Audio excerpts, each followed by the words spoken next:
It's time to chill out and get ready for a mediocre Q&A live stream. If you're old enough, grab yourself your favorite adult beverage, and if you're not, stick with apple juice. Put your feet up and relax. If you have any questions, feel free to ask them in the chat. And now let's cue up the intro music.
Yo, what is up, everybody? Welcome to the HVACR videos live stream.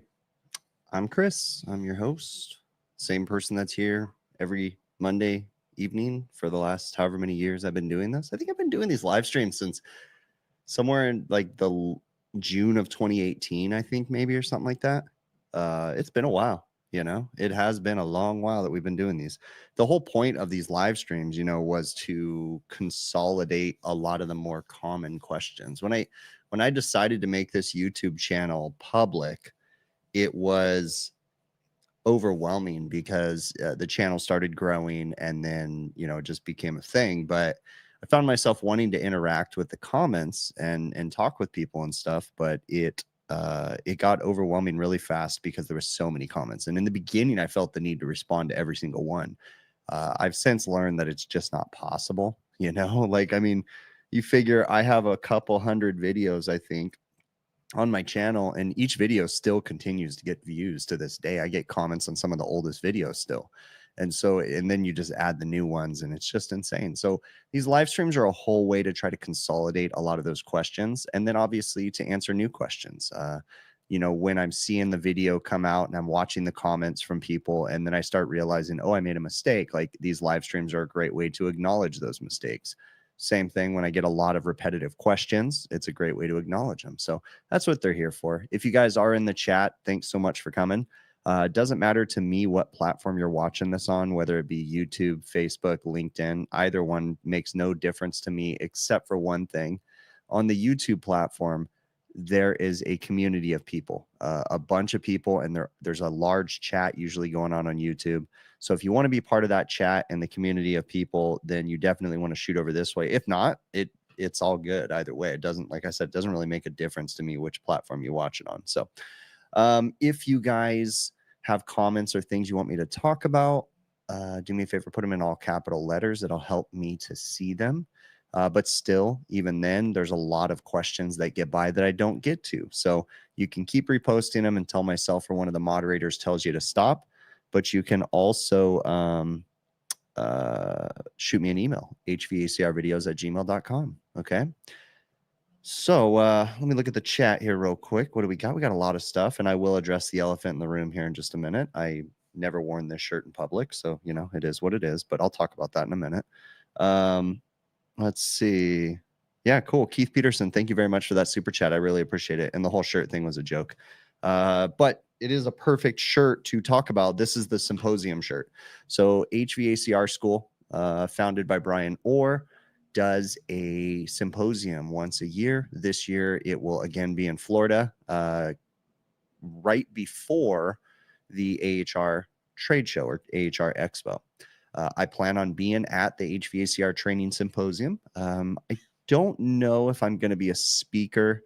I went last year and I wasn't a speaker, and it was really awesome just to be able to enjoy the show.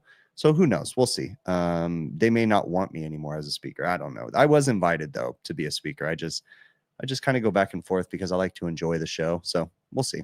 But I do plan on being there. I don't know if tickets have sold out or not. I'm sure you could find out more if you go to hvacrschool.com and look on there. I'm sure they'll let you know. They also have virtual tickets for the symposium too. So those are also just as good. And the virtual tickets get you access to the archive footage. So they film the symposium. They have some of the best speakers out there, and then they will put those videos up. There'll be, I think there's a live stream of them, and then it goes onto the website, you know, for your viewing after the fact. And if you have the virtual tickets, you also get access to all that archive footage for a couple months or something like that. So it's definitely a great benefit to anybody, even if you just buy the virtual tickets. So let me see. What is my favorite air conditioner brand to work on? Trent. Well, you know, that's an interesting question. And I'm going to say, it's not that I think this brand is better than any other brand. It's that I work on them a lot, so I'm very comfortable and very familiar with them. And it actually comes between two brands. That's Carrier and Lennox. I'm very comfortable working on both of those. I can work on York units, Train units, insert other weird names units I have before, but Lennox and Carrier just are the ones that I work on the most, so I'm very comfortable working on them. So hopefully that answers your question. Let me see. Got a lot of great stuff going on in here. Do I know anything about Lennox having a 40-ton RTU? Yeah, they have big units like boxcar units and stuff. I'm pretty sure they got a 40-ton, but I don't know. I've never worked on it, so don't know much about it. Let's see. The biggest units I've worked on, I don't work on any big stuff, so I think like 35 tons. I think it was like the smallest IntelliPack unit that they make. That was many, many years ago. So can't wait. AHR is literally right around the corner. Yeah, I plan on being at AHR also. I can already announce it right now that I'll be majority of the time at the Parker Sporlin booth. I'll be splitting some time. I will probably be spending some time at the Refrigeration Technologies booth, and possibly, let's just see how everything works out, the Heatcraft Refrigeration booth. So keep an eye out for that. And I'll make announcements as it gets closer to AHR. AHR is going to be in the beginning of February, if I remember right. So let's see. What else do we got going on in the chat? Yeah. Let's see. Jonathan Hughes says he likes working on things that make money. Yeah, true. Very, very true. So as usual, I got a couple things I want to talk about, and then we'll get to some of your guys' questions too. So elephant in the room, office is completely different, right? So I'll play you guys a little video real quick. That way you guys can see instead of me talking about it, and I'll explain everything after the fact. Enter. You know, there used to be all shelving and a desk over here. It's all gone. Now, I'm not completely done. I think I might add an end cabinet, move these guys together. I don't like the look of the cables and stuff, and I don't like the look of that coax sticking out, but it's all little things. But eventually, too, we're in the process of, we're going to get rid of all this flooring and put all new flooring. But for now, this is good. Plenty of storage for all my stuff. I'll be able to have all my parts and everything on here, cut apart and all that. Different compressors on display. Flip around to this side. Got another desk right here. I got rid of one of my monitors because the fourth monitor was just useless, really. Still contemplating, we're actually going to be rebuilding my PC and getting a more updated one that's more powerful. This one's done great. It's just, it's time to add more hard drives to it. And the other thing is something I've always dealt with is when we built this PC, we built it with AMD products and an AMD Threadripper. And that doesn't work as well as it should with the Adobe software that I use. Really should be using NVIDIA. But we're gonna go to an all Intel based system with NVIDIA graphics card. That's a thing in the process, but I really wanted to clean everything up. Cable management is a huge thing. You know, as good as it can be. This is all mobile, so I do have to pull this silly little rug. I'm working on getting a new rug in here too. But this moves. You can see we just have one cable running over, and then everything else is all up, zip tied up, put back. It's not as pretty as I'd like it to be, but you know, it's not really stuff that you see from the back, but just kind of, the last time what I did was I had everything like in giant looms. And then if you wanted to take, what it ended up doing was when I went to go take all this stuff apart, I realized that it was all zip tied together, you know? So now it's individual zip ties and all that stuff. Little UPS right there in case we run out of power or power gets turned off, then I can still operate for a few minutes, getting everything shut down and all that. Yeah, so new office setup. Again, everything's gonna change. Oh, wait till you see where my old office is. There you go. There's my old office in our front living room. Still haven't figured out where I'm gonna put everything, what I'm gonna do with everything. Oh yeah, and we still got more of my old office. The rest of my old office is out here in the garage room. So we have a garage room that's kind of my wife's quasi gym out here.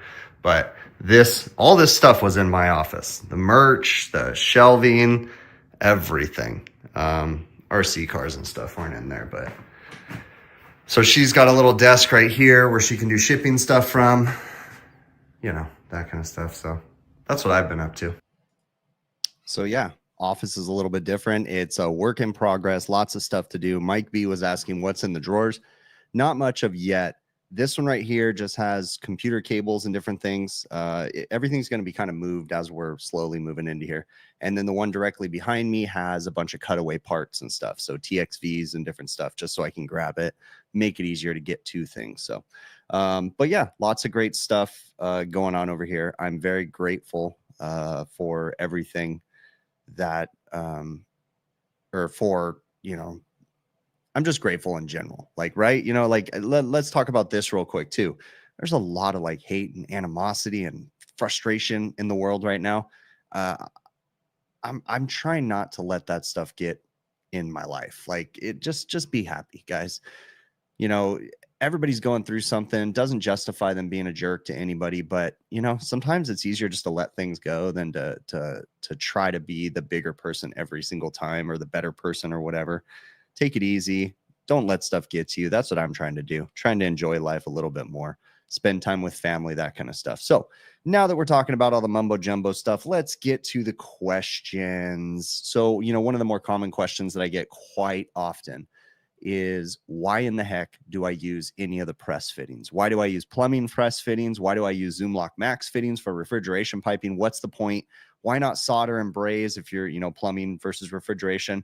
Why not just do that and be done with it? Because press tools are a new tool. There's something. I don't use them every time, all the time.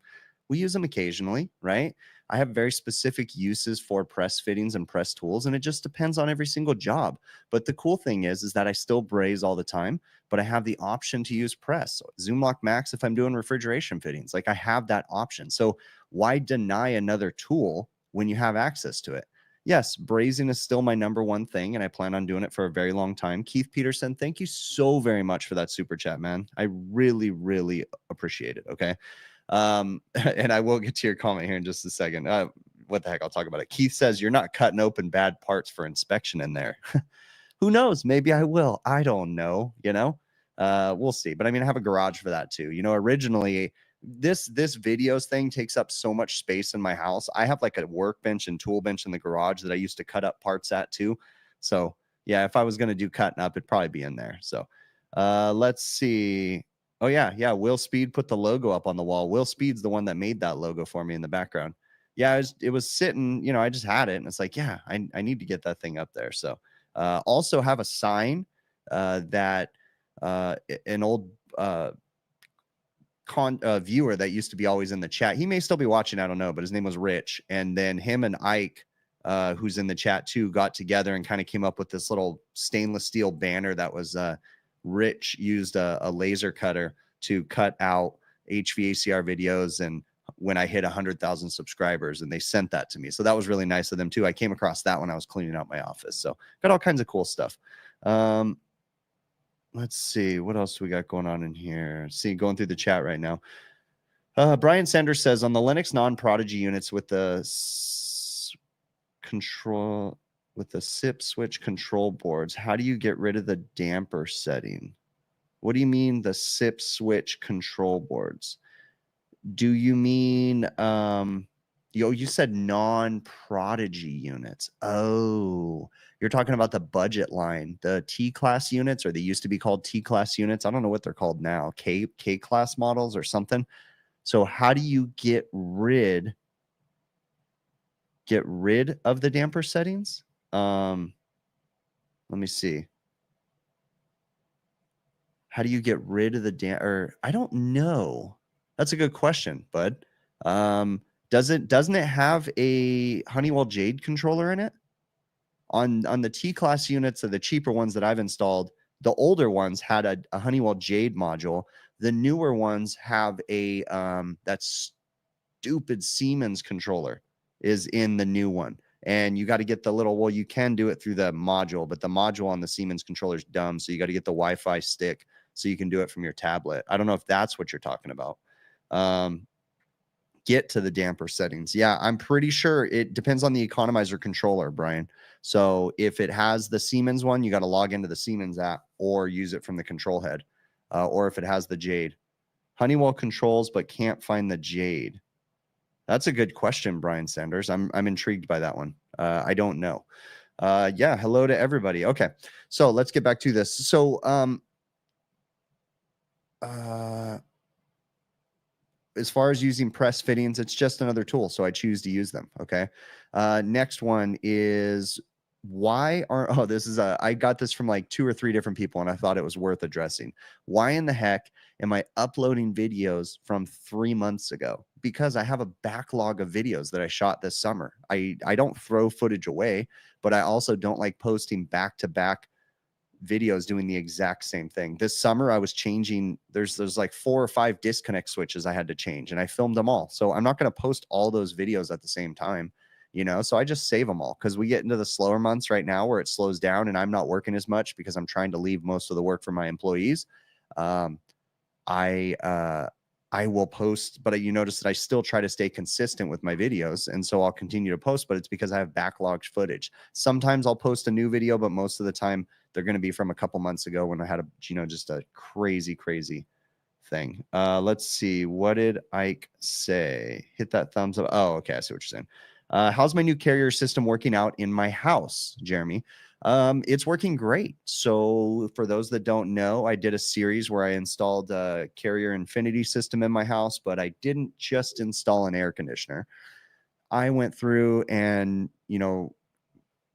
as an amateur, did home performance stuff to my house, sealed up the house, made it more airtight, not perfect, but reduced the infiltration, fixed a lot of the leakage. And then I replaced my entire system. I downsized it from a 4-ton to a 2-ton. And we went through one of the most brutal summers this year. And guys, it works. Okay. It works just fine and as designed. So I have a 2-ton in my 1,800 square foot home, and it is absolutely perfect. Now, again, I say as designed because I designed this looking at ASHRAE design conditions, looking at the infiltration of my house, and we designed it for, not the hottest day of the year. We designed it for the average hottest day, essentially, right? So my average design temperature is 97 degrees, I believe, in the summertime. and very, very low humidity. So we designed it for that, and it's working great. So absolutely great. No real major problems, just changing the air filter, hosing off the condenser occasionally. We did have a really small little hiccup in the very beginning, nothing that affected the performance, but the unit has a Bluetooth circuit board on it that allows you to have remote access via Bluetooth module in your phone or whatever. And that board wasn't working. I did have to replace that couple months in, just because I couldn't see my system from the app. That's the only reason why. It was working just fine. I have had my I have ICM, I think it's 493 voltage monitor surge protector things on it too, for the air handler and the outdoor unit. And I have had those basically shut my system off countless times because of power issues. So we set the threshold to make sure that the system wasn't getting too high a voltage or too low a voltage. And I can tell you that this summer, multiple times, multiple times, I had high voltage and low voltage. It was just all over the place. So the ICMs shut the system down very, like they were supposed to, protected it, and then system booted up. So far, everything's been great on my home system. All right. Have I worked on the Russell Smart Evaps with the board that has the built-in defrost? Nope. I have not worked on it, have not installed it yet. So not much information I can give on that. Do I soft solder TXV valves? No. TXV valves is kind of like a double, whatever you want to say, because TXV stands for thermostatic expansion valve. So technically, I'm kind of being a jerk right now. Thermostatic expansion valves. So I'm just being silly. But do I do soft solder? No. 15% Silphos or 56% Silphos is all I'm using when I am brazing. I don't use Stay Bright 8, or if there is any other brands, I don't know what they are. I don't use them. Not my preference. Some people love them and have a lot of success with them. I have not had success with the low temperature solders. I realize that the marketing materials say that it holds up to whatever 1500, 10,000. I don't know. I'm sure everybody in the chat will comment what Stay Bright 8 can do, but it doesn't matter. My personal experience is that I've had a lot of refrigerant leaks with the soft solders. So I just use 15% and or 56% silver solder. And that's all I prefer to use when I'm brazing. So nothing against people that do that stuff. So let's see. Am I going to have to fix an exhaust fan? Well, see, the interesting thing about my channel is that I don't get to pick what I work on. I get service calls. I don't really plan anything out. So yes, I will fix an exhaust fan in the future. Don't know when. It could be tomorrow. It could be in 2 months from now. Just depends on when we get an exhaust fan service call and whether or not I actually get to go do the service call, because you have to understand, I've got 3 other employees that are driving vans and they are out there running service calls too. So, and again, this is the slower time of the year. So I tend to let them have more of the work. That way they can get hours. And, I don't work as much in the summer. I typically am doing projects and quotes and office work and stuff like that. So Mike says, you've had a bad 2 weeks. Your left high side psychrometer. Oh, you left it somewhere. Yeah. And then your low side clamp on the suction line, a walk-in freezer 2 hours away the other direction. Yeah, that's a bummer. It's funny because I've had one of my technicians come and find my field piece job link probes at a couple different stores lately. So yeah, this was a busy summer for me too, because I don't usually ever lose any tools. So tips for fixing a walk-in freezer door dragging on the ground. I mean, it really depends. When you're setting walk-in freezer doors, it really helps if you go to the hardware store and buy some of the pump-up airbags that you can get. You can get them from Amazon or whatever. Those are great for setting doors because you put them under all 4 corners and then you can pump them up evenly and literally space that door perfectly in the center and then screw all the screws down. But when they're dragging, a lot of the times, if you just loosen all the screws, center the door, and then retighten the screws on the door, and then sometimes on the frame, you can get things to pivot and move. The other thing I'd suggest looking into when you have doors that are dragging on the ground is the thresholds. The thresholds oftentimes, depending on if it's a freezer, sometimes water can get under the floor and lift up the floors and cause the floor to hit the bottom of the door. Sometimes it could be just ice under the threshold. It could be a door heater going bad. Lots of different things that can cause them. But look into centering that door first using those airbag tools. Now, for 90% of my career, I didn't have airbags. Okay. I just had basically what is this? Oh, okay. For 90% of my career, I didn't have airbags. I had screwdrivers and wrenches, and you would just shove anything in the door and try to even it out and then set the screws and everything. So, do I know anything about Captive Air Paragon units? I'm assuming you're talking about the Paragon DOAS units. And yes, manufactured by Captive Air. No, I have not. I've yet to work on one. I've read a lot of materials on them. I've seen a few videos on them. They look interesting, but on the flip side, there is a lot of technology in those things and a lot of stuff to break when the customers don't do routine maintenance. So I'm kind of apprehensive of those high-tech units in my low-tech restaurants. Now, I understand there's a place and a time, and I think they're amazing, what they can do with them, but I'm a little apprehensive because my customers aren't doing routine maintenance at majority of my restaurants. So they're not maintaining their equipment. So I can just see that going downhill really fast. But I can tell you, I have at least 2 restaurants right now that Captive Air DOAS units, 100% outside air, the Paragon units, would solve a good majority of their problems in their building if they went to those units, because they can bring a lot of outside air, help to air balance buildings, and just, a lot of good stuff. So I could see, I have a couple restaurants where they would be very beneficial, very, very beneficial. Have I dabbled in CO2? No, I have never worked on anything CO2. A good buddy of mine, actually a couple good buddies of mine, Brett Wetzel and Kevin Compass from the Advanced Refrigeration Podcast. Those guys are really good at giving great information on CO2 stuff. So definitely go check out the Advanced Refrigeration Podcast. Let's see. Captive Air offers factory training. So interesting, because that must be recent, because up until recently, Captive Air wasn't doing field factory training on the DOAS units. But I remember talking to someone from Captive Air maybe when I say couple, everything's a couple months to me. I mean, even COVID was a couple months ago to me, right? But yeah, time just is a blur to me these days.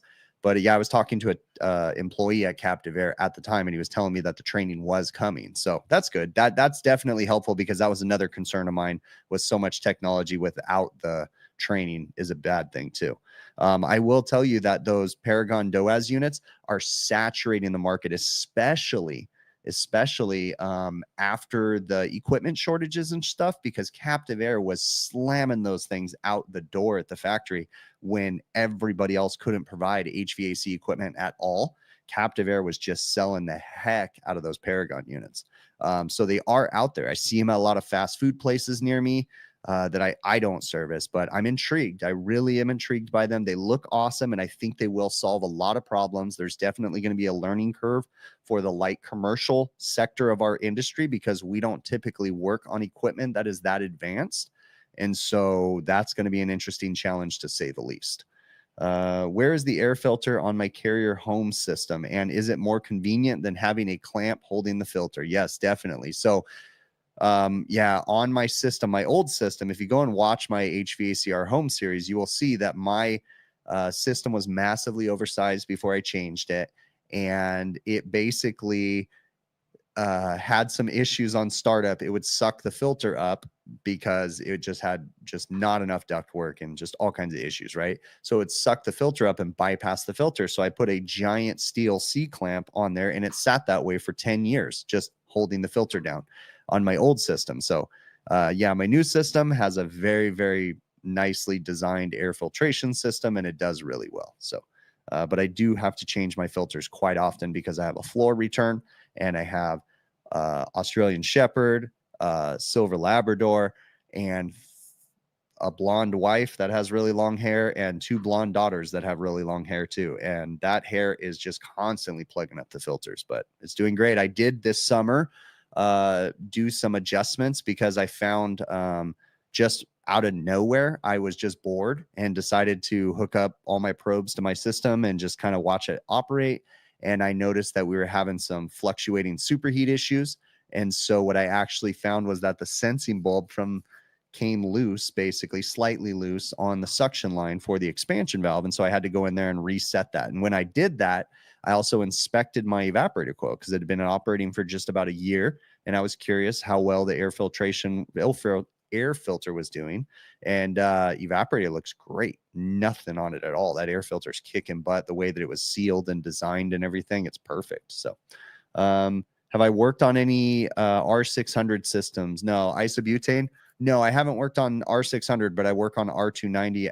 My company, my employees are working on R290 systems at least 2 times, 3 times a week. So we're working on it all the time. Now, I don't necessarily go do the R290 repairs as much because I tend to work on the bigger projects and the installs and really difficult calls and stuff. But my guys are working on it all the time. How long have I been doing HVACR? So I grew up in the industry. This is second generation for me. My dad got me in the industry. He started his business in the late 80s, early 90s. I worked with him as a kid after school, summers, weekends, that kind of stuff. And then officially came to work for my dad in 2001, 2002, actually. April of 2002 is when I officially came on with the company. And then we have since partnered. My dad is semi-retired. I mean, I guess he still comes into the office 2-3 days a week. So I don't know what you call that, but we run the business together. And so it's been 22 years officially, but I mean, pretty much all my life I've been in HVACR. So let's see what else. What else? Do we have a ticketing system software for service calls? Yeah, I currently use a software that I've used for many, many years. And I will say that in no way am I recommending this software. It's just one of those things that I've been using it so long that it's just something I haven't chosen to change yet, but it's called Intuit Field Service Management. I mean, I don't use the software the way that it was designed. I found workarounds for almost everything. We use it. It works for us. If I would suggest any software to anybody, I personally haven't used it, but I know that it's very popular and a lot of people are really liking it. And it's from a company called Repairs. If you look that up, they have a very intriguing software. And I do get occasional emails and phone calls from the owners, and we'll have like roundtable meetings and different things. And they seem like a pretty good company, and they seem to be designing a really cool software. But like I said, I've yet to actually use it myself. So just do your research and stuff, but look into Repairs for a field service management software. So let's see what else we got going on in here. Hey, thanks, Aaron G. Yeah. For everybody that's looking, that's just coming in here right now, I have a new design in the office. It's still a work in progress, but I put up toolboxes, eliminated a bunch of stuff. If you go back to the beginning of the video, I did a little video tour showing the office. Just scroll back to the beginning of this live stream and you'll see it. But still working on some different things. We're going to change the room up. I'm getting rid of this tile in here and, just lots of stuff. But yeah, I needed a change in my office. So it's a lot cleaner, a lot less cluttered. And I got all the merch out of here. We got merchandise is now in my garage. So let's see what else we got going on in the chat. Brian Sanders says that his company uses Repairs. Oh, right on, Brian. That's cool. I'm intrigued if you guys like it and stuff. Message me. I'd love to talk to you about it. See what your opinions are. Let's see what else. Edward says use build ops. Oh, okay. Interesting. Mike B says they use build ops too. I've never heard of build ops, so I'll have to look into that. That's very interesting. Okay, so a couple more things on my list. In my most recent video, it was titled, well, that's not right. Actually, no, one thing I want to get to before we go into this is I wanted to talk to everybody as we go into this season right now. I want you guys to remember that as the winter and the fall start hitting, the colder temperatures, we're going to start seeing some of the refrigeration issues with head pressure control valves, right? Low ambient control valves that basically simulate a warmer day so that way the expansion valve can continue and the refrigeration system can continue to operate properly. There's a lot of misinformation when it comes to head pressure control valves, okay? First and foremost, yes, some people will call them a headmaster, okay? Headmaster is a trademarked name by Alco, which is now owned by Emerson, which is now Copeland. It's just a brand name, right? So it is actually a head pressure control valve, but their name was Headmaster. I think they were the first people to create the Headmaster, right? And then Spoiling came out with their valve and changed it. And then Alco, or I don't even know if they even make them anymore. I don't think they do. I think that a lot of, because everybody's using the Sporlan valves now because of the superior build quality. So, but anyways, the point that I wanted to bring up is that there's a lot of misinformation about head pressure control valves. People don't understand how they work, when in actuality, and they're rarest, or in their when you break them down, there's really not much to a head pressure control valve. There really isn't. So hold on.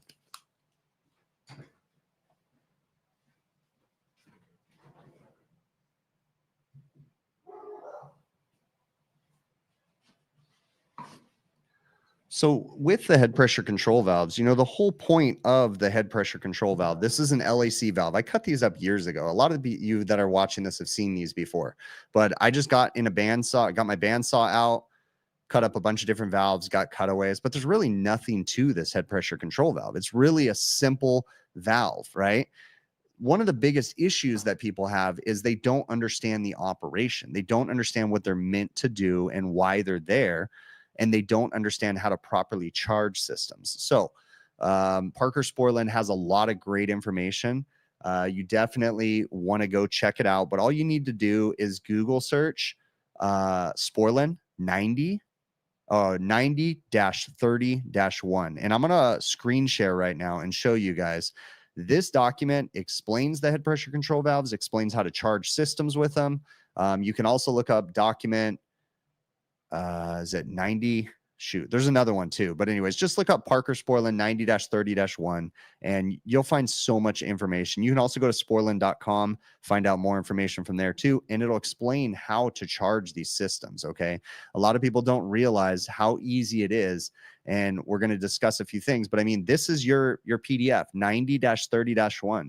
And when you go to this, you can scroll on down, and it's going to explain everything, the reason why, how to charge the systems, what you need to do, okay? How do you calculate the amount of charge that the system needs? Because once you figure out the calculation, all you need to do is know that anytime the system's low on refrigerant, the flooded charge is going to be this set amount every single time, okay?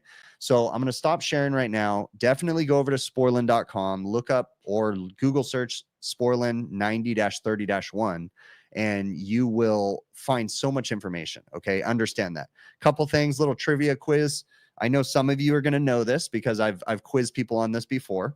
But why? This is a LAC valve.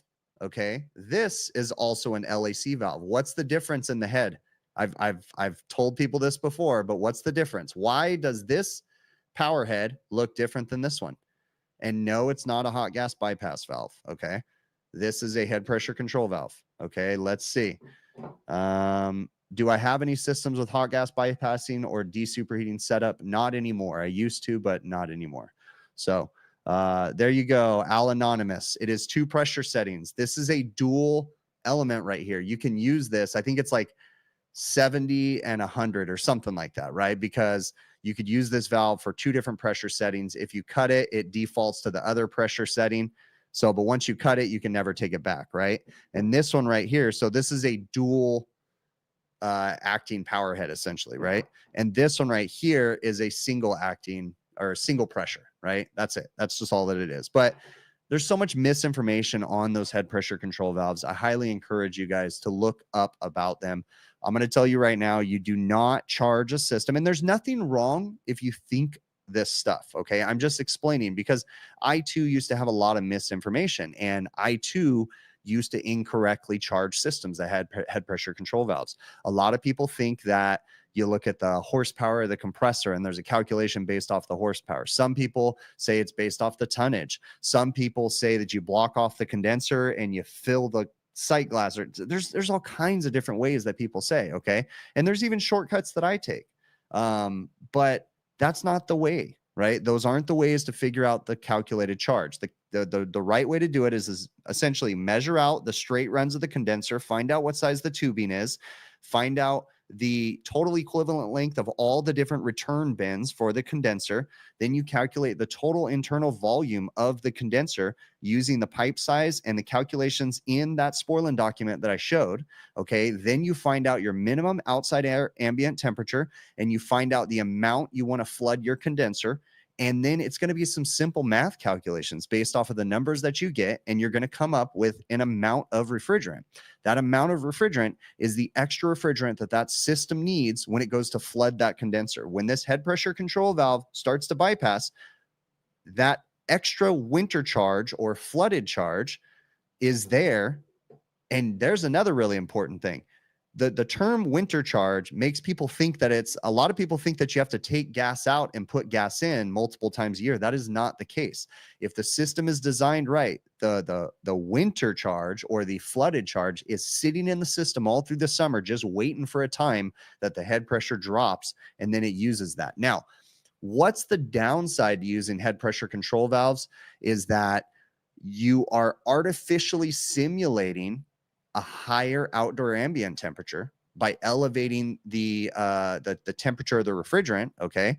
And you are causing the system to use more energy, okay? The hotter it gets outside, the more energy most of the compressors and refrigeration systems use, okay? So in the wintertime, when we have low energy use, all of a sudden we start opening this valve and it does increase our energy use a little bit, but sometimes it's a necessary evil. There is new ways of head pressure control. These used to be the most accurate, most precise ways. There's fan cycling, which is a little bit worse than these, okay? There's now all kinds of digital stuff you can do. We can unload compressors. We can ramp down compressors, slow them down, speed them up. You could do all sorts of stuff with all the digital technology we have these days. So let's see. But head pressure control valves are often misunderstood. So definitely go check out sporlan.com. Look into their information. Look up Sporlan 90-30-1. Read the charging. Now, let me tell you, there is a shortcut that I will use when I have a system that has leaked out, especially when it's really late or something like that, and I don't have time to do a calculated charge on the system. And what I will do is I will typically put the maximum amount of refrigerant that can be in that system. And essentially, that's filling the receiver when it's pumped down up to 3/4 of the way. Okay, so let's just say 75% of the receiver when it's pumped down. That's pretty much the maximum safe amount of refrigerant you can put in that system. So if the system was designed right in a pinch, you could charge it to 3/4 of a receiver and move on. But using that method can be dangerous, and you need to make sure that you understand what you're doing, because in order to find the liquid level, you have to have a crazy high-end thermal imaging camera, or you have to heat up the receiver somehow. And what I mean by high-end thermal imaging camera is that if you're not heating up the receiver artificially, that camera really has to be a very good camera to be able to pick up the temperature differences just in a standing receiver. Okay, maybe in the summer you might see it a little bit better, I don't know. But I will take a heat producing device when the system is pumped down that doesn't exceed the safety temperature of the receiver, evenly heat up the receiver. Then I will run my fingers up or use a thermal imaging camera and look for the liquid level. When it's low on charge, you usually see it down at the quarter of the receiver. You'll have to add refrigerant and keep trying to pump it down, keep pumping it down and checking the liquid level until you get it up to the 3/4.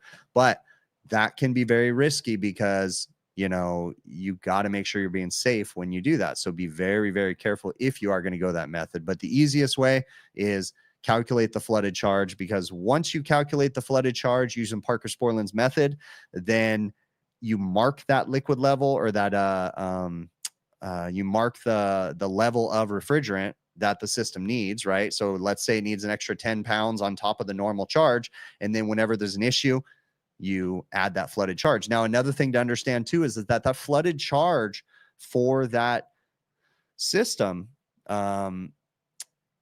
it is on top of the normal refrigerant charge for a system without the head pressure control valve. So the way that we charge a system in the field, like let's say a new startup, is what we will do is if we don't know the total calculated amount, or if we do, what we will do is after you're done with your evacuation, you'll add refrigerant. You'll clear the sight glass with the system operating above the bypass pressure. So this head pressure control valve has a pressure on the side. This one happens to say 240. If I can get the camera to focus on this.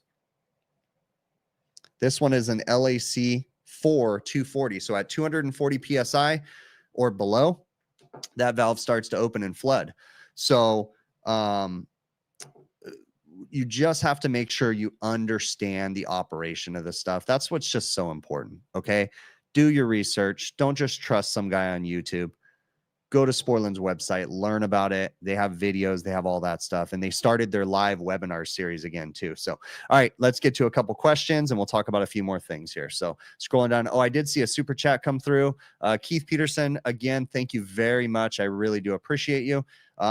Keith, you said that I see that he found a small piece of debris keeping it bypassing. Yeah, I have a head pressure control valve in here that still, I believe, has the debris in it. I opened it and I put it back and it's still in the box. But yeah, I have a video doing that. Majority of the time, these head pressure control valves actually fail. It's usually something stuck in the valve because people aren't cleaning the system when they're working on it. These valves, there's really not much in them to fail. I mean, look, there's a spring, there's a seat, there's a needle, and there's a power head, right? Now, this is an LAC valve. There is some more complex valves too, right? There's a couple different ones.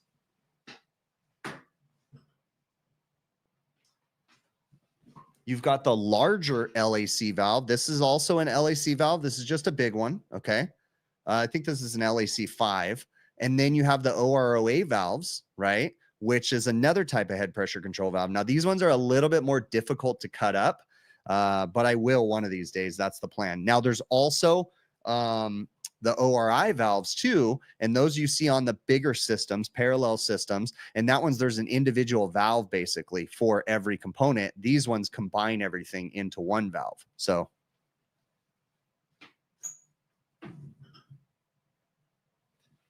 and again, what's the purpose of that head pressure control valve? It's simply there to make sure that this expansion valve or the EEV can work properly. Okay, because these valves need a set pressure differential across them to be able to feed the refrigerant through. And without that pressure differential, the valve, especially on the thermostatic ones, they start to malfunction and not operate properly. So by maintaining a constant head pressure, right, within a certain range, liquid temperature essentially, this valve is then able to throttle properly and feed the refrigerant through the system. And that head pressure control valve is simply there to make sure that this valve can work properly.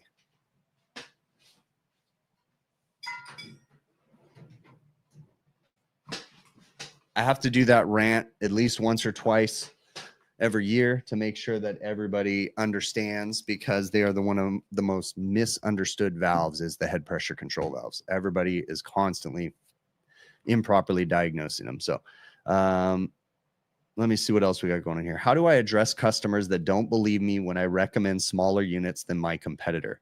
AC guy. Okay, first off, I've never had that situation. And you have to understand something, that my customers are repeat customers. I'm working for commercial settings with a restaurant. So I'm working for that restaurant chain for so long that I've built trust. I can understand the dilemma when you are working with customers that maybe aren't as comfortable with you, and then they just don't understand. And for that reason, you need to ask the customer, why did you call me? Okay, because if you wanted this to be solved, here's my professional opinion. You don't got to be a jerk about it, but this is how I would approach it, is just say, look, like, why did you call me? You know, if you don't want to trust what I have to say, then why did you call me? Now, the sad thing is that logic would tell the customer to call 3 different companies, get 3 different bids. But here's the thing. This is the difficult thing about our industry. I bet you somewhere above, I bet you if I had to give a percentage of the industry that's doing good, I think maybe 40% of the industry means well, 60% of the industry can be, shady. So that's got to be difficult for the consumer. So I don't know. You have to build that trust, in my opinion, and you have to convince them that there's a reason why your system hasn't worked right, or your electricity bill has always been high, and then convince them that it's either oversized or undersized. It's really easy for people to have that mentality. I think it's really easy for us and non-HVAC, associated people to think that bigger is better, when in fact, especially in certain parts of the country, a bigger AC is going to amplify your problems. You go into the humid climates, and right now they're having, and I can say it, they can't say it there because they have all kinds of weird rules, but they're having mold problems everywhere because bigger is better is what the, good majority of the industry thinks. And that's not the case when it comes to humidity removal. One of the biggest issues in our industry is that we have been slowly we've forgotten how important the envelope is to our buildings and our industry, right? A house, the envelope is the outside walls, right? Because we have to have a separation from the outside to the inside to be able to condition the air inside. And if you don't have a good enough separation and you have infiltration from outside, that's going to drastically affect things. It's going to bring humidity in, right? And then you think just by adding a bigger air conditioner, make it colder in that house, that's going to be better, but you haven't solved the humidity problems. And then you've given it a place to thrive. And then you have these issues. So, everybody thinks bigger is better. That's not the case. We need to look at the envelope more. We need to show people with science and convince most of the industry that they need to start doing things better. So I probably went off on a tangent as usual, but hopefully that makes sense into me. Do I do any energy commissioning for any of my customers? Save money on electricity. A lot of supermarkets do it often. No, I really would like to get into that more in the light commercial sector. It's really interesting because so much money is wasted. They don't understand the value of energy savings. And, it's very interesting. They're very rarely concerned about energy savings. Like there's stuff running 24 hours a day, 365 days a year for no reason. Like it just blows my mind, the amount of energy waste. And there is a huge opportunity for saving energy in restaurants. There really is. It's just convincing corporate customers of that is like pulling teeth. It's insanely difficult. So let's see.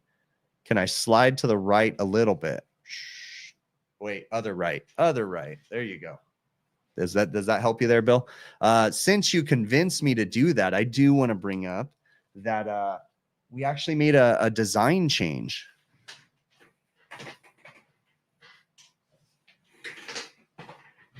On one of our pieces of merchandise. So the beanie, we completely depleted our stock and we went with a cuffed only beanie that just has the HVACR logo on it now.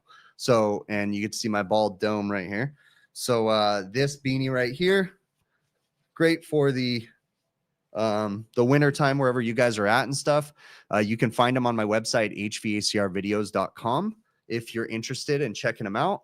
Cool beanie. We also have the very, very popular HVACR hat, black underbill, all that good stuff that I'm always wearing. We also have a flat bill that is a snapback, still a flex fit, but a flat bill snapback. And we have a dad hat, which is for the short people or short forehead people. My buddy Bill in the chat likes this hat. So go check him out at my website, hvacrvideos.com.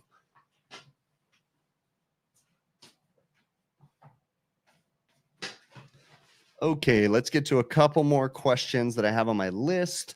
We talked about that one. What's the ideal maintenance on these hard to access units, right? My most recent video, I said that, certain areas aren't easy to access. It's difficult. What should the customer be doing? I mean, it's going to be dependent. It's going to change with every restaurant. It's going to change with every location. So it needs to be tailored to their needs. But on that particular region, that customer needs to at least have us be cleaning that condenser and accessing it and checking the system out at least every 3 months would be their best bet situation to try to prevent breakdowns and stuff. That would be very beneficial to them if they did that.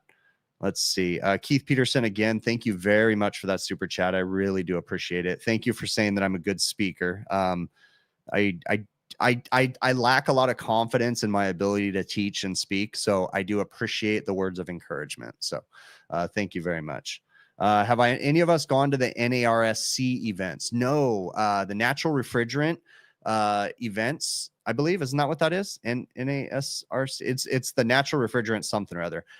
Brett Wetzel from the Advanced Refrigeration Podcast is flying there right now. No, I have not gone to it. I believe they've done it here local to me in my area because Brett and Trevor Matthews both have been in town to go to that the one that they do in Irwindale, California, but I have yet to go. Looks interesting. Just haven't had a chance to get involved in the CO2 stuff yet. So let's see what else. Oh, okay, right on. Cool. Couple more things. Let's get to my list. When in that recent video that I released on Sunday, why, and I got a bunch of people asking me this question, why am I putting a pan under my condenser when I'm cleaning it? Why not just use a vacuum? Because I don't like to get stuff on the floor. If I can keep stuff off the customer's floor by using a pan to catch the dirtiness, then that's great. Okay. Also, someone had asked a really interesting question. I forgot to link them to the stream, but they said, hey, why the heck would I use the pan that the customer uses for food and put chemicals in that pan?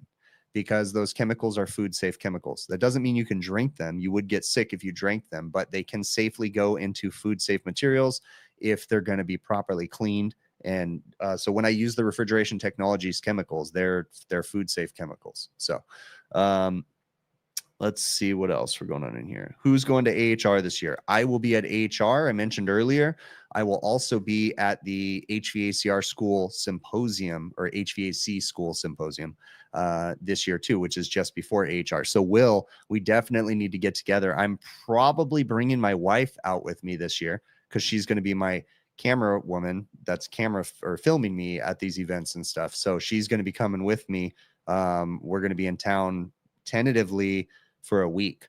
So we're going to be there for Wednesday, Thursday, Friday, Saturday. I think we fly in Wednesday and I think we're going to fly out Thursday, the following Thursday. So we're going to be in town. We definitely need to get together. So let's see. Read through the chat. Oh, right on. Mechanical Environments is going to be at AHR. Yeah, we're going to definitely, we definitely need to say, hey, when you guys are there, that'll be cool. And, the funny thing is because you sent me one of your sweaters and I like it, how it's like a lighter fit. In fact, my wife stole that sweater. She's taking that all the time and wearing it like around the house and whatnot. But that's the perfect sweater for Florida because it's going to be cool. Surprisingly, it's going to be cool. They're going to have some cooler mornings, but like yours is a really light sweater. Like mine is really thick. Yours is like perfect. So that'll be awesome. What's my biggest advice for someone trying to put out HVACR videos? Okay. So my best advice is probably not what you want to hear. Okay. Take it for what it is. Don't try so hard. Okay. If you're busting your butt trying to get people to watch your videos, like you're putting a lot of effort into it. And I hope that doesn't come across the wrong way, but like just make what you want to make and put it out there because you want to put it out there. Okay. I personally like, and I say that I don't try, I really don't. Okay. I just put my content out there and I have consistency and I just keep putting it out and people found it and the channel slowly grew. I'm not paying people to grow my channel. I'm not doing any of that stuff. So that's my advice. I don't know if that's good advice. I don't know if that's bad advice, but like just be you and don't try so hard and just put out content. If someone wants to watch it, they're going to watch it. That's, again, I hope that doesn't offend you. I don't know if that's mean of me to say, but like just put it out. So let's see. Bill says he tried to try not so hard and then he accidentally tried hard and look at him. That's right. Now he's what are you, Bill? 65 with a newborn. So yeah, that's where he is. So Bill's a good friend of mine, so we're poking at each other. So trust me, I couldn't say anything mean to him. That dude is the meanest person in the world. So there you go. Very offended, blocked, and reported. You wouldn't be the first. I'm blocked and reported by a lot of people. Did you know that of all things, like I don't get in internet beefs. I stay out of that stuff. Even like the overtime guys, before I came on the show, there was some drama. And like when I came on, I was like, guys, I can't be part of that drama. Like, I just don't want to be. I just don't like drama. Okay. So yeah, I just stay out of drama. Let's see what else. But yeah, anyways, that's what I was going to say. But of all things, like this is the one I never understood. I probably need to email the guy. But Stephen Lavenmore, right? He has the YouTube channel. Dude's awesome. I love his channel. I genuinely do. He's such a character. But he said something incorrectly in one of his videos, and I politely corrected him, and he took offense to it, and he blocked me. Like, what the heck, man? I really wasn't trying to be a jerk. He just blocked me. And that was funny. So, but that's like the most drama I've ever been in. I try not to get in drama at all. So I try to keep out of it. Let's see what else. Now, oh yeah, that's cool. Right on. Sorry, I was reading a chat there. What did I don't know. Someone said I paid him. Yeah, I don't know. Who knows? What did I say? Anyways, all right. Let's see. Do I talk bad about his dog? No, definitely didn't. Definitely didn't. And I have no hate for the guy. I like the guy. I watch his channel. I just thought it was so comical. I got blocked by Steve or whatever. Yeah, that was pretty funny. Okay, so I'm gonna look down the chat right now. Or I'm sorry, I got a couple more things I want to talk about. What software do I use to look up the compressor specs? That's a great question. So this is when I'm working on a Copeland compressor, I use the Copeland mobile software. If I'm working on a Tecumseh compressor, I'll use the Tecumseh software. And then you can also go to OEM manufacturers like Lennox and Trane, and they have softwares that'll help you get compressor information too. So it's really important. What I try to do, and it's been a while, I'm not even listening to my own advice, but at least 2 to 3 times a year, I like to go into the app store and just search HVAC, HVACR, and look at the apps, look at refrigeration, look at ice machines, just look at different apps. And because sometimes stuff pops up in there and we don't know about it yet. And I find it and it's like, oh, so that's how I found most of that software, was just by scrolling through the app store. Okay, cool. I'm going to look through a couple more things on my list. Oh, this is a great question. So a couple weeks ago, I had a video where I was working on an old Carrier package unit, and it had ice machine condensers blowing on it. And I see, and that was actually from this summer. That was one of those videos that was 3 or 4 months old. But the person in the comments said, why didn't in 20 minutes, I could have very easily just rotated the condensers for the ice machines to have them blow away from the AC. And no, that's not the truth, because those units have AeroQuip fittings on them. They're mechanical connections. And when those AeroQuip fittings always leak. So you don't ever want to try to move a condenser with AeroQuip fittings on it, because the last thing you want to do is cause an issue within that AeroQuip fitting. They become very difficult to solve leaks when they become loose. So no, you don't want to be moving condensers unless you're really ready to make some major repairs. So when I'm up there doing an AC repair in the middle of the summer, it's not just a 20-minute thing to just move the condenser. That's not how that works. So you need to be prepared for the worst when you're working with refrigeration equipment. So you need to have all your stuff ready. And if you are going to attempt to rotate something, you better be ready to go shut the system off, recover the gas if it starts leaking or something. So on the wasted energy topic, what is my position on the Carrier VFD for the blower motors? They seem to be a constant failure. J.R. Smith. So the VFDs for a lot of the air conditioning equipment are failing left and right. Okay. Why? What the heck is it? These manufacturers are trying to rip us off. No, understand something. These manufacturers are put between a rock and a hard place. They're up against a wall. They have the Department of Energy, state of California, mandating some crazy energy requirements that they have to follow within a short amount of time. And they also have a system that they have to be able to sell to a customer, right?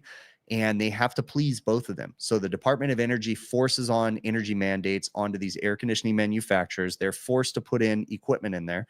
In a perfect world, the right thing to do for these air conditioning manufacturers and for the contractors is to have an air conditioner without those devices in them, and have a contractor install the VFD in an equipment room that has proper air filtration and everything. And the VFD should live in a mechanical room. Then the life expectancy would be significantly higher.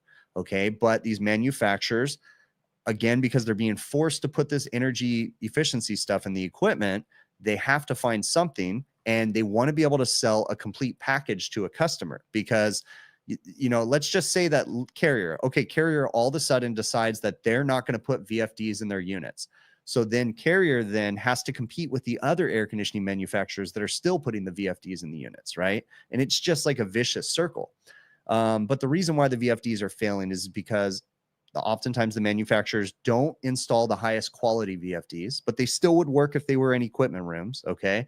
But they have to be installed in the package unit itself to make it a one-stop shop, so that way they can sell the unit and say, just install our unit and it'll work, right? So they're stuck having to put them in the unit. So they either put them in the compressor section like Linux, where they get full of dirt and debris and they just get nasty and caked with crap, or they put them in the blower section like Train and Carrier, and they have high humidity, high heat, moist, damp environment, vibrations. They just run into issues. So the only way to solve the VFDs going bad all the time is to have proper power conditioning on our buildings, energy monitors that shut the systems off, just like my voltage monitor surge protector in my house, which is a low budget. You put a high end one on a facility, then they monitor the power and it shuts it off when it needs to, and it protects your sensitive components like VFDs and different things. And then people would start seeing the return on investment. But right now, the money people spend on that stuff, most of the time they don't want to replace it and they just want to bypass it, because they're going to go have to spend another, all the money, more than what they've saved in energy in the last year on this device. So let's see what else we got going on in the chat. VFDs in the blower compartment is not a good idea. ABB was showing off a waterproof VFD at AHR last year, so it's possible to make one that doesn't die when they get moist. That's true, I guess. But the customer has to be willing to pay for it, That's the thing. And then Carrier got away from their VFDs and they went to their EcoBlue ECM motors, which are good too, but they're still sitting in the moist, damp environments right above a heat exchanger too, which still baffles my mind. What else? What are commercial systems going to use after January? Right now, the two most common A2L refrigerants that people are going to be using is 454B and R32. So that's the two most common. There is other ones too, and there's more in the pipeline. But refrigerants, they got to remember something. We are on a fast pace right now, right?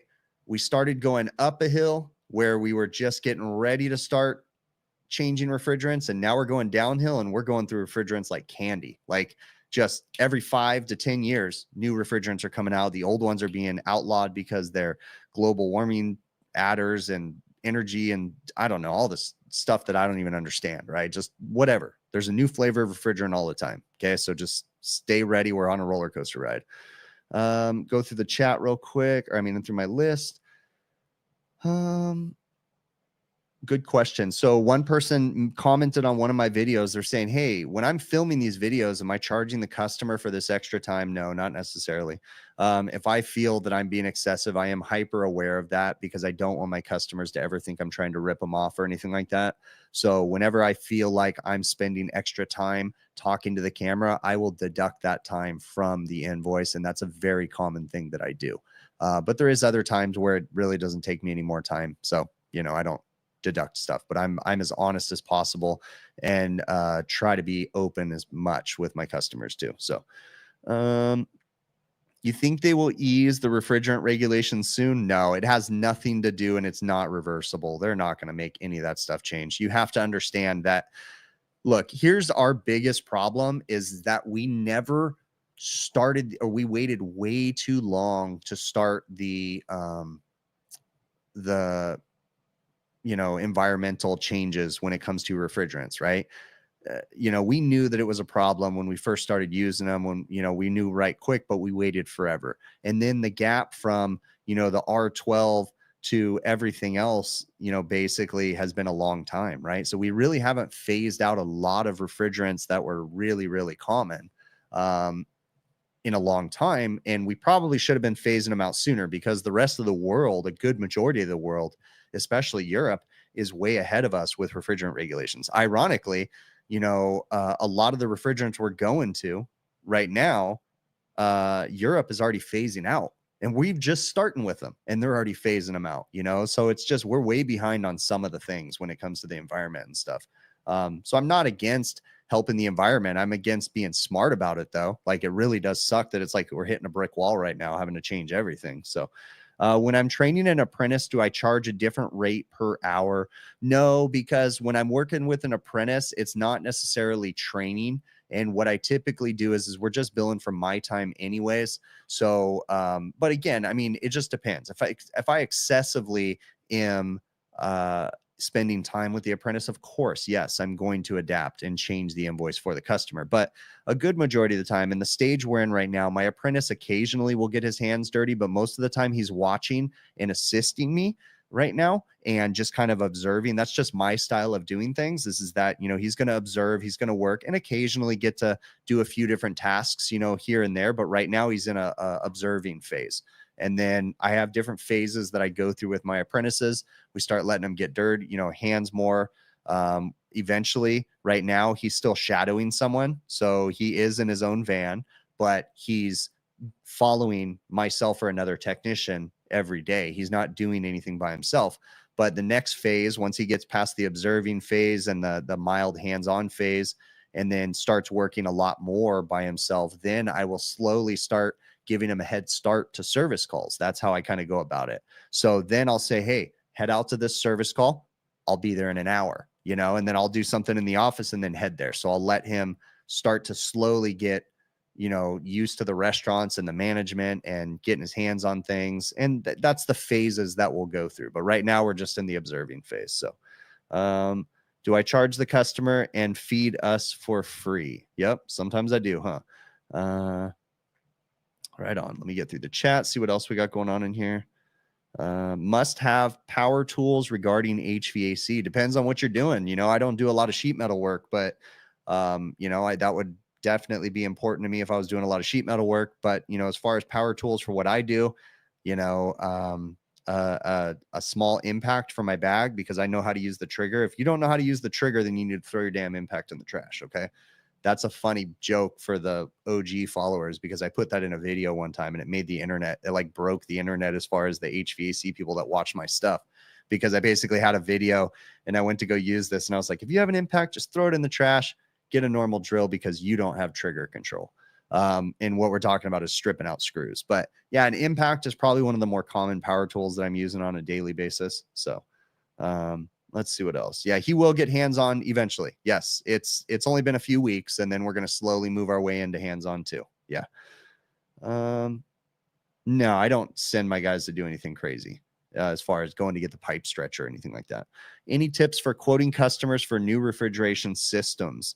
I mean, my personal way to try to impress a customer is to give them the facts and give them the data. So say, hey, this is what I'm quoting and this is why, and give them an explanation with the load calculation, what I want to do, how I want to make things work. So, all right, let me see what else we got going on in the chat. Reading through here. Can desert sand and heat cause a VFD to arc flash and explode? I mean, I guess it's possible. You know, I'm sure anything's possible.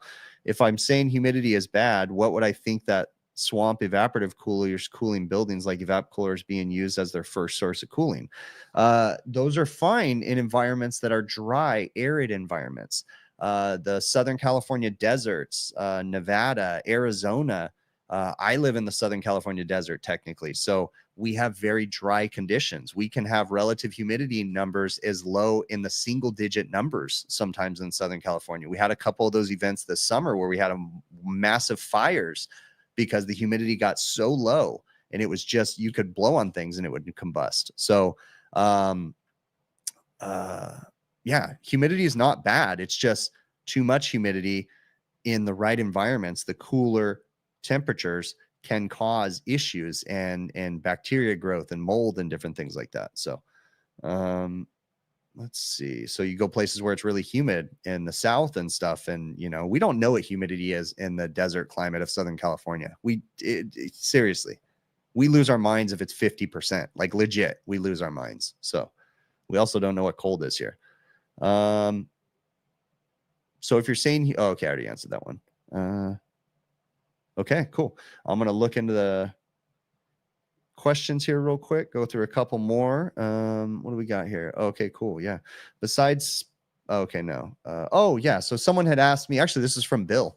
Bill, my buddy Curious HVAC guy, had asked me, besides spying on barred units, how was my trip to Las Vegas? I guess I never really talked about my trip to Las Vegas.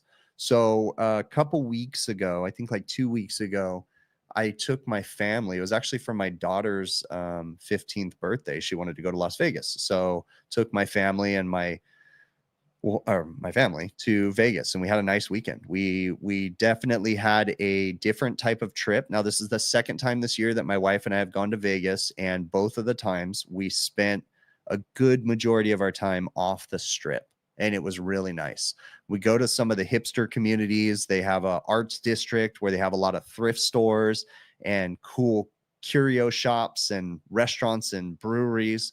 We spent a bunch of time there. We went up to Summerlin to go to a restaurant that my daughter wanted to go to Vegas for some lady that she follows on social media. That was the biggest thing, is my daughter follows this lady on social media. And the reason why she follows her is because my wife, this is a funny story, but my wife eats different. She has a different diet, right? She eats mostly vegan. And my family doesn't, but my wife does. And so my daughter's always looking for restaurants that have vegan stuff. So in looking at going to Vegas, because my daughter wanted to go to Vegas, she found this social media creator that has a donut shop and a couple restaurants in the Las Vegas area that makes vegan food also. And so anyways, that was one of the things that we did. It was just kind of a fun thing for my wife and my daughter to go somewhere. But yeah, it was a nice trip. And I made some funny social media content and did a little couple contests. You know, when I go places, one thing that I like to do is I like to find, if I can, I like to find places that are accepting of stickers. Sometimes you go to like some downtown areas and there's stickers everywhere, right? And so what I like to do is when I'm out, I will slap stickers on some of those poles and then take a picture showing some details, you know, trying to make it a little bit difficult.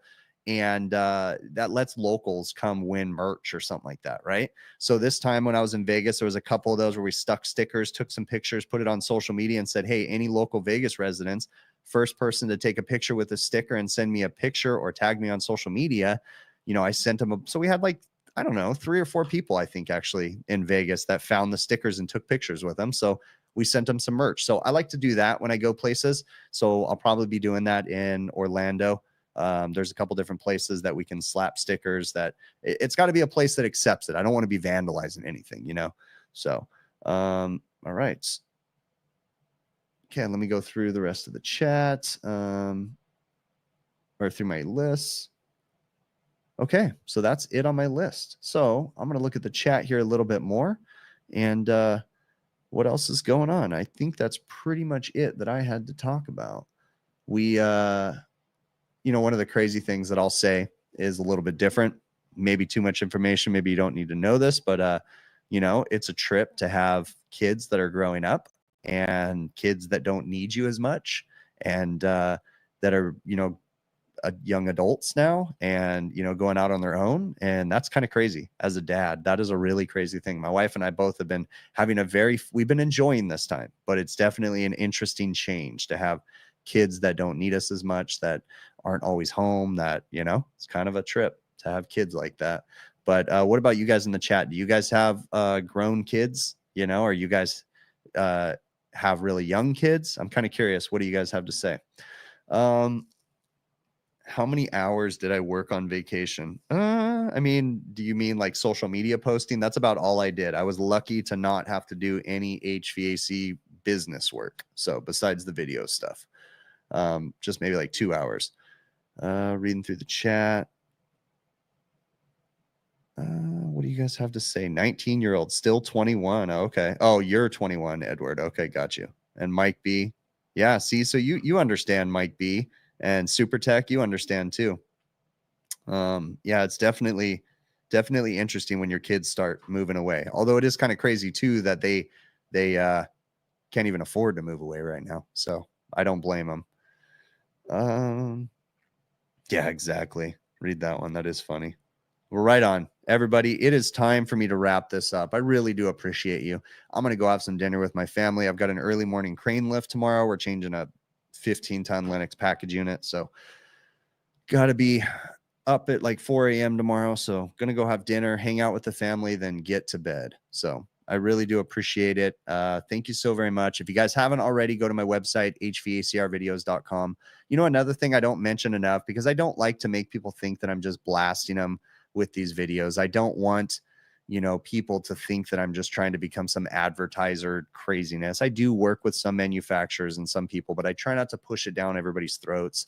I try to make it seem original because it is, this is how I use the tools. So I'm not going to let people pay me just to use a tool. Trust me, I'm not trying to brag, but there is countless emails and stuff that I get from people like, I want you to talk about my tool. But the things that I don't do is I don't like people telling me what to put in my titles. I don't like people telling me you have to say this. I don't want to say that. I want to be honest with people. So I only work with people that allow me to do that. But I'm thankful that I have that opportunity.